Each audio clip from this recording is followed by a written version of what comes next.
नमस्कार बच्चों, स्वागत है आपका एसजे कोचिंग सेंटर 2 पर। मैं हूं सूरज कुमार, बस्ती उत्तर प्रदेश से।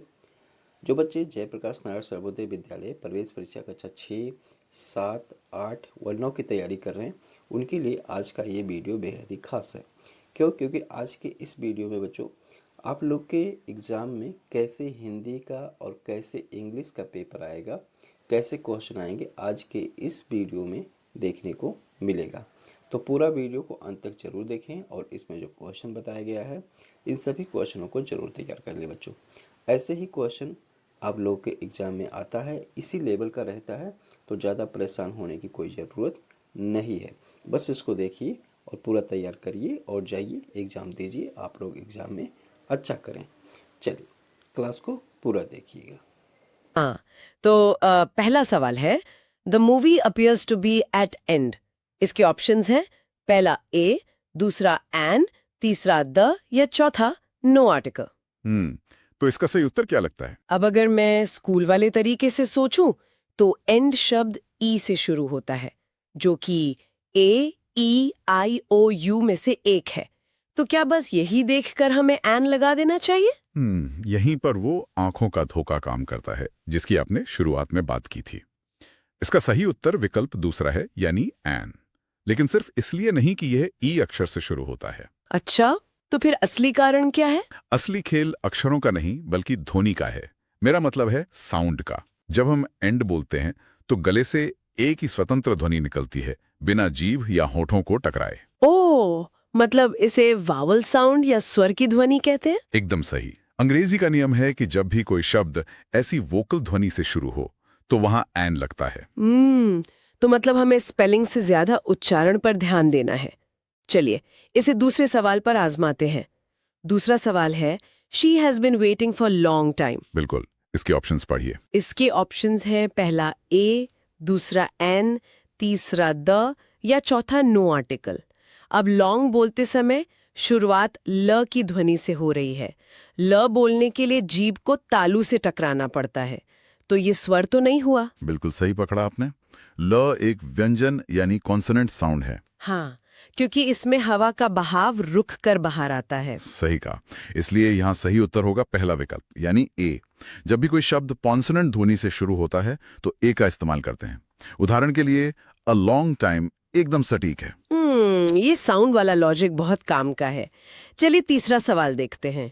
ही wants to buy new notebook for the exam. Options क्या क्या है? ऑप्शंस हैं, पहला ए, दूसरा एन, तीसरा द या चौथा सम।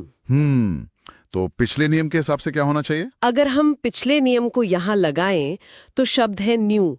न्यू की शुरुआत न से हो रही है और न भी ल की तरह एक कॉन्सोनेंट साउंड है, तो इसका जवाब भी ए होना चाहिए।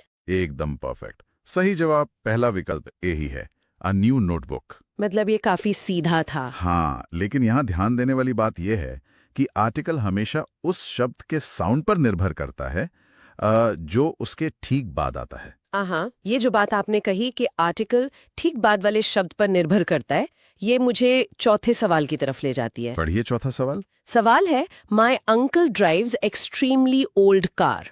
ऑप्शंस है, पहला ए, दूसरा एन, तीसरा द या चौथा वेरी। अब यहाँ थोड़ा सोचना पड़ेगा। हाँ, क्योंकि कार तो एक ही है, लेकिन उसके आगे एक्सट्रीमली ओल्ड लिखा है, तो हम साउंड किसका देखेंगे, कार का या एक्सट्रीमली का? ये बहुत ही शानदार कॉन्सेप्ट है। इसे प्रॉक्सिमिटी रूल या समीपता का नियम कहते हैं। अच्छा, समीपता का नियम। हाँ, सोचिए कि आर्टिकल बहुत ही शर्मीले होते हैं। वो हमेशा अपने सबसे करीबी शब्द के साथ जुड़ जाते हैं। यहाँ रिक्त स्थान के तुरंत बाद एक्सट्रीमली है। और जब हम एक्सट्रीमली बोलते हैं तो पहली आवाज ए या ए स्वर की आती है। बिल्कुल, इसलिए यहाँ कार के लिए ए नहीं बल्कि एक्सट्रीमली के साउंड की वजह से दूसरा विकल्प एन सही होगा, यानी एन एक्सट्रीमली ओल्ड कार। अरे वाह, ये तो किसी पजल को सॉल्व करने जैसा है। चलिए आर्टिकल्स का आखिरी और पांचवा सवाल देखते हैं। जी बताइए। सवाल है, he is considered best player on our cricket team. Options है, पहला ए, दूसरा एन, तीसरा द या चौथा वन। अब यहाँ बेस्ट शब्द है, क्या यहाँ कोई अलग नियम लगेगा? जी हाँ, यहाँ ध्वनि वाला नियम पीछे हट जाता है और डिग्री का नियम आ जाता है। यहाँ सही उत्तर है तीसरा विकल्प द, द। बी तो कॉन्सोनेंट है ना? क्योंकि बेस्ट एक सुपरलेटिव डिग्री है, सुपरलेटिव डिग्री है।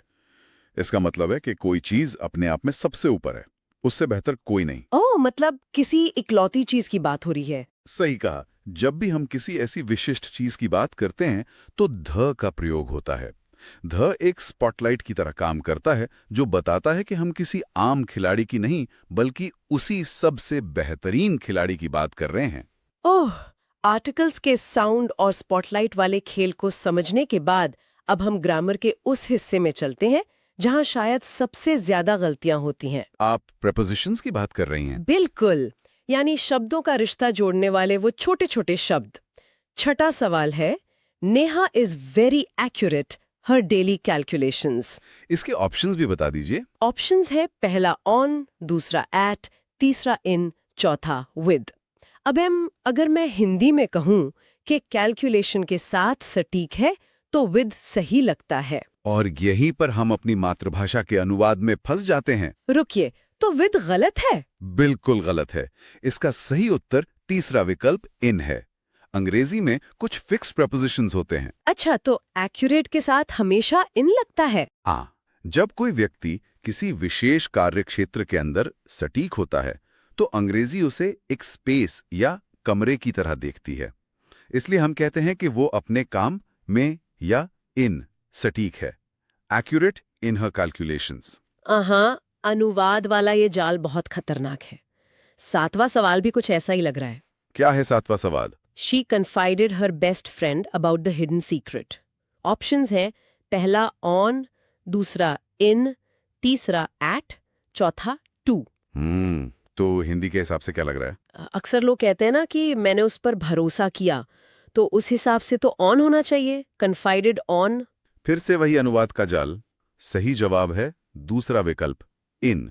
कन्फाइड इन एक फिक्स्ड जोड़ी है। इसका क्या लॉजिक है? in क्यों?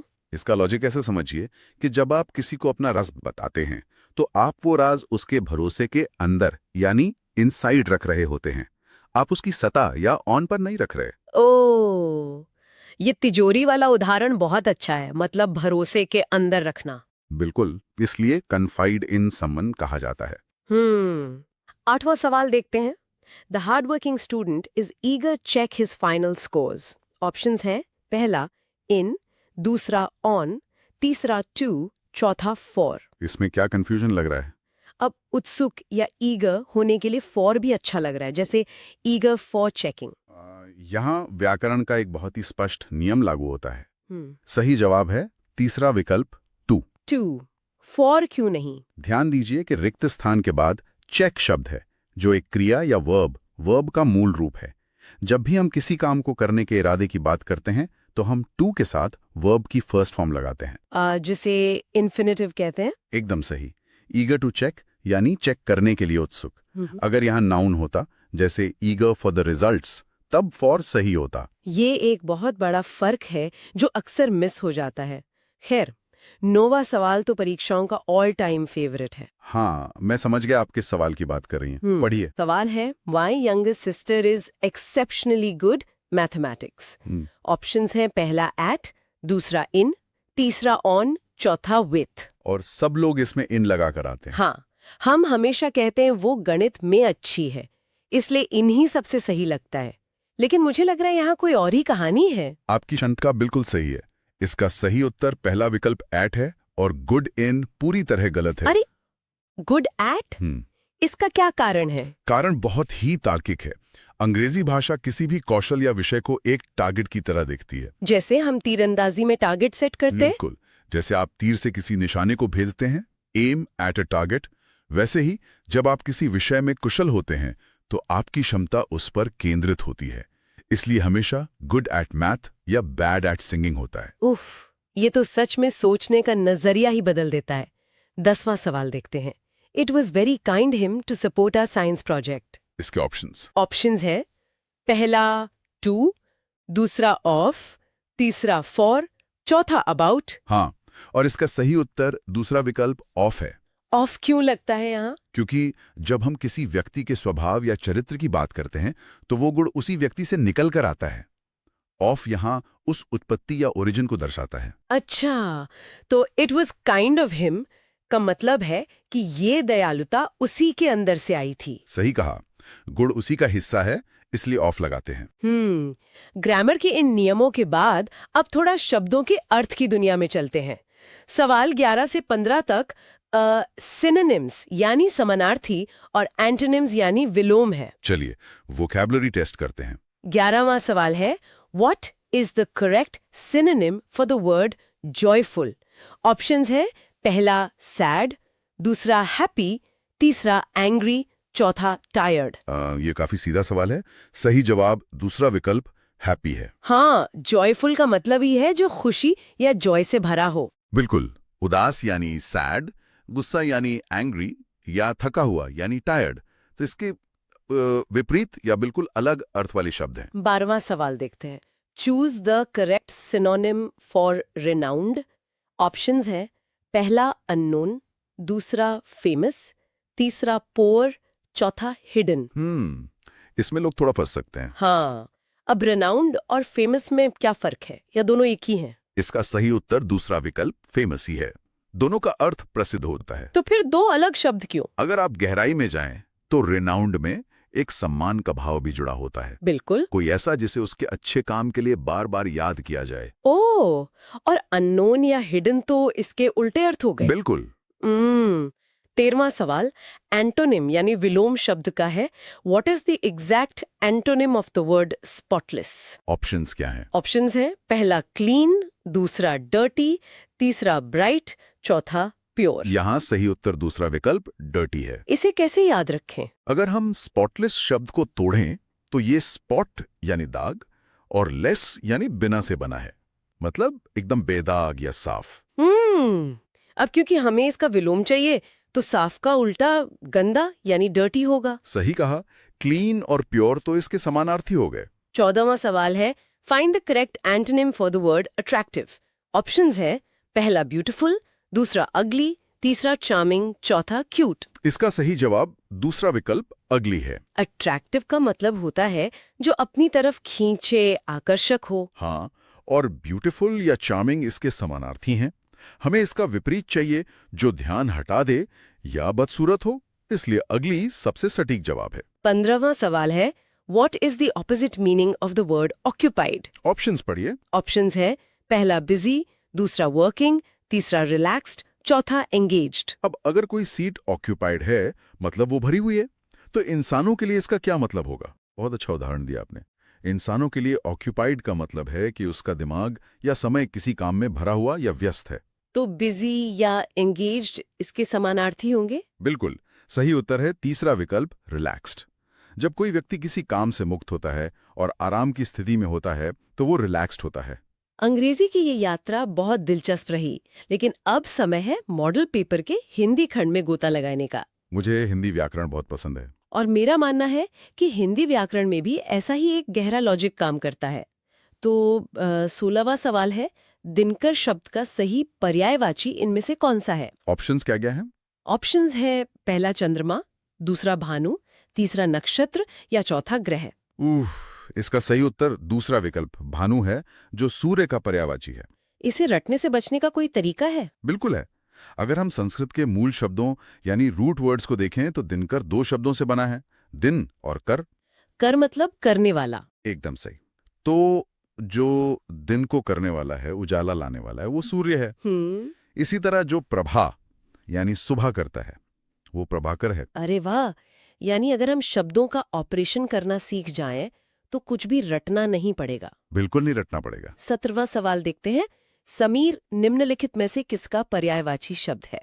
ऑप्शंस है, पहला पर्वत, दूसरा जल, तीसरा वायु, चौथा मेघ। इसका सही जवाब है तीसरा विकल्प वायु। समीर और वायु में कोई खास फर्क है? समीर का मतलब हवा या पवन होता है, लेकिन ये एक बहुत ही सौम्य, ठंडी और धीरे धीरे बहने वाली हवा के लिए इस्तेमाल होने वाला शब्द है।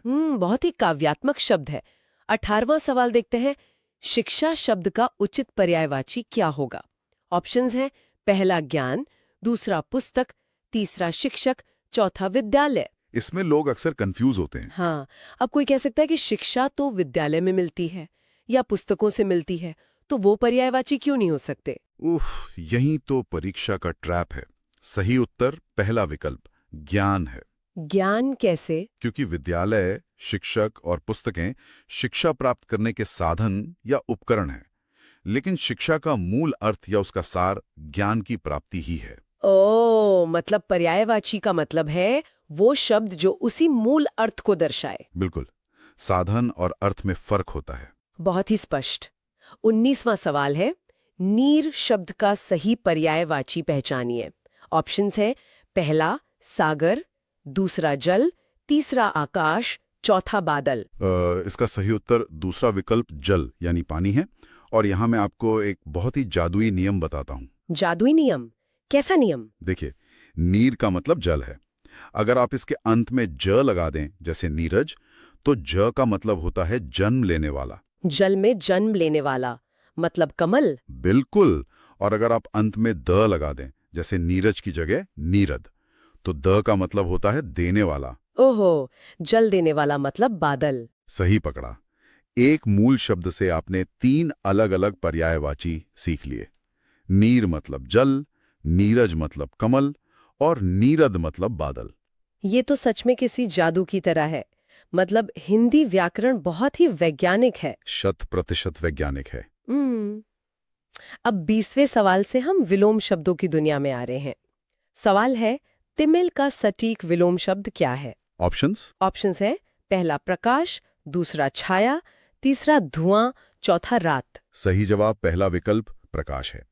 तिमिर का मतलब क्या होता है वैसे? तिमिर का अर्थ होता है गहरा अंधकार, और प्रकृति के नियम के अनुसार अंधकार को जो चीज खत्म करती है वो प्रकाश है। इसलिए ये इसका सटीक विलोम है। 21वां सवाल देखते हैं। हर्ष का उचित विलोम शब्द छांटिए। ऑप्शंस है, पहला शांति, दूसरा प्रेम, तीसरा शोक, चौथा क्रोध। इसका सही उत्तर तीसरा विकल्प शोक है। अब हर्ष का मतलब खुशी है, तो इसका विलोम आम भाषा का दुख भी तो हो सकता था। यहाँ शोक क्यों सही है? ये हिंदी व्याकरण का समानता का नियम है, मतलब रूल ऑफ सिमेट्री। समानता का नियम, ये क्या होता है? नियम ये कहता है कि विलोम शब्दों का स्तर हमेशा समान होना चाहिए। हर्ष संस्कृत से आया हुआ तत्सम शब्द है, इसलिए इसका विलोम भी तत्सम रूप शोक ही होगा। ओ, मतलब अगर सवाल में आम बोलचाल का शब्द सुख होता तो उसका विलोम दुख होता। बिल्कुल। आप एक स्तर के शब्द का विलोम दूसरे स्तर के शब्द से नहीं दे सकते। ये बात तो मुझे आज पहली बार समझ आई है कि शब्दों का अपना एक क्लास या स्तर होता है। 22वां सवाल देखते हैं। कृपालु शब्द का विलोम क्या होगा? ऑप्शंस पढ़िए। ऑप्शंस है, पहला कोमल, दूसरा निर्दयी, तीसरा सरल, चौथा शांत। सही उत्तर है दूसरा विकल्प निर्दयी। इसे कैसे तोड़कर समझे? कृपालु में कृपा मूल शब्द है, यानी जिसके मन में दया हो। इसके विपरीत वो व्यक्ति जिसके मन में कोई दया ना हो, उसे निर यानी बिना और दय यानी दया मिलाकर निर्दयी कहा जाता है। 23वां सवाल है, मरण का सबसे उपयुक्त विलोम शब्द क्या है? ऑप्शंस है, पहला जीवन, दूसरा खुशी, तीसरा अमर, चौथा मृत्यु। इसका सही जवाब पहला विकल्प जीवन है। मृत्यु क्यों नहीं? क्योंकि मरण और मृत्यु समानार्थी हैं। खुशी बिल्कुल अलग भावना है। जीवन और मरण एक ही चक्र के 2 विपरीत हिस्से हैं, इसलिए ये एक दूसरे के सटीक विलोम हैं। तो इन सब का क्या मतलब है? मतलब अब हम इस पेपर के अंतिम और सबसे ट्रिकी पड़ाव पर आ गए। सवाल 24 से 30 तक हम शब्दों की सटीकता और वर्तनी यानी स्पेलिंग की बात करेंगे। यहाँ बहुत ध्यान देने की जरूरत होती है। बिल्कुल। 24वां सवाल है, जिस पर कभी बुढ़ापा ना आए, उस वाक्यांश के लिए एक शब्द क्या है? ऑप्शंस हैं, पहला अमर, दूसरा अजर, तीसरा नश्वर, चौथा अविनाशी। आपको क्या लगता है? अक्सर कहानियों में हमने सुना है कि देवता अमर होते हैं, तो क्या अमर सही है? और यहीं पर सबसे बड़ी गलती होती है। सही उत्तर दूसरा विकल्प अजर है। अजर? वो कैसे? चलिए इसे तोड़कर देखते हैं। अ का मतलब है नहीं, और जर का मतलब है बुढ़ापा, जैसे जर्जर अवस्था होती है ना। तो जिस पर बुढ़ापा ना आए वह अजर है। ओह, और अमर का मतलब? अमर का मतलब है जो कभी मरे नहीं। ये दोनों बहुत अलग बातें हैं। ये बहुत बड़ा कंफ्यूजन था जो आज दूर हो गया। 25वां सवाल है, जो हर स्थान पर मौजूद हो उसे क्या कहते हैं? ऑप्शंस बताइए। ऑप्शंस है, पहला सर्वज्ञ, दूसरा सर्वव्यापक, तीसरा शक्तिमान, चौथा सर्वगुण संपन्न। सही उत्तर दूसरा विकल्प सर्वव्यापक है। इसे भी तोड़कर समझाइए ना। बिल्कुल। सर्व यानी सब जगह और व्यापक यानी मौजूद या फैला हुआ। और बाकी ऑप्शंस? जो सब कुछ जानता हो वो सर्वज्ञ होता है, ज्ञानी से ज्ञा बना है, और जिसके पास सब शक्तियां हो वो सर्वशक्तिमान होता है। 26वां सवाल देखते हैं, जिसे मापा ना जा सके उसके लिए सही शब्द चुने। ऑप्शंस है, पहला अपरिमेय, दूसरा अक्षम्य, तीसरा अविनाशी, चौथा अजेय। इसका सही जवाब पहला विकल्प अपरिमेय है। गणित वाला परिमेय? बिल्कुल। गणित में आपने परिमेय संख्याएं यानी रेशनल नंबर्स पढ़ी होंगी, जिन्हें मापा या गिना जा सकता है। अच्छा, तो जब हम इसके आगे अ उपसर्ग लगाते हैं तो अर्थ उल्टा हो जाता है, जिसे मापा न जा सके। एकदम सही। और जो क्षमा न किया जा सके वो अक्षम्य, और जिसे जीता न जा सके वो अजेय होता है। 27वां सवाल है, जो बातों को शीघ्र भूल जाता हो उसे क्या कहेंगे? ऑप्शंस है, पहला निर्बल, दूसरा आलसी, तीसरा मूर्ख, चौथा विस्मरणशील। सही उत्तर चौथा विकल्प विस्मरणशील है। ये शब्द थोड़ा भारी लग रहा है। हाँ, अगर इससे तोड़े तो बहुत आसान है। स्मरण का अर्थ है याद रखना, विस्मरण मतलब भूल जाना, और शील का अर्थ है किसी का स्वभाव या चरित्र। तो जिसका स्वभाव भूलने का हो वो विस्मरणशील कहलाएगा। हाँ, बाकी तीनों विकल्प मतलब कमजोर, आलसी या बेवकूफ भूलने की आदत को नहीं दर्शाते। अब आते हैं 28वें सवाल पर, जो शुद्ध वर्तनी का है। सवाल है, निम्नलिखित में से शुद्ध वर्तनी वाला शब्द कौन सा है? ऑप्शंस ध्यान से पढ़िएगा। ऑप्शंस है, पहला प्रतिष्ठा, दूसरा प्रतिष्ठा, तीसरा प्रतिष्ठा, चौथा प्रीतिशा। यहाँ सही उत्तर दूसरा विकल्प प्रतिष्ठा है। इसमें अक्सर स्पेलिंग मिस्टेक क्यों होती है? क्योंकि देवनागरी लिपि पूरी तरह से ध्वन्यात्मक या फोनेटिक है। जैसा हम बोलते हैं वैसा ही लिखते हैं। मतलब गलती तब होती है जब हम उच्चारण गलत करते हैं? बिल्कुल। अगर आप सही से प्रतिष्ठा बोलेंगे जिसमें षटकोण वाला श और ठठेरे वाला ठ आता है तो स्पेलिंग में कभी गलती नहीं होगी। 29वां सवाल मेरा फेवरेट है, क्योंकि यहाँ तो अच्छे धोखा खा जाते हैं।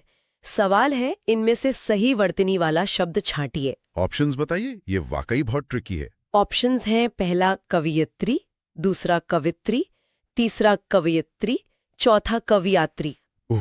ये तो वाकई में वर्तनी का सबसे बड़ा विलन है। सही उत्तर तीसरा विकल्प कवयत्री है। क व य त्री। लेकिन हम अक्सर कवियत्री बोलते हैं ना, ऐसा क्यों? क्योंकि हमारा दिमाग पैटर्न ढूंढता है। हम हमेशा कवि लिखते हैं जिसमें व पर छोटी ई की मात्रा होती है, तो हमें लगता है कि स्त्रीलिंग में भी कवि ही रहेगा और आगे कुछ जुड़ जाएगा। हाँ, ये बहुत नेचुरल लगता है सोचना। लेकिन व्याकरणिक नियमों के अनुसार मूल रूप बदल जाता है और ये कवयित्री बनता है।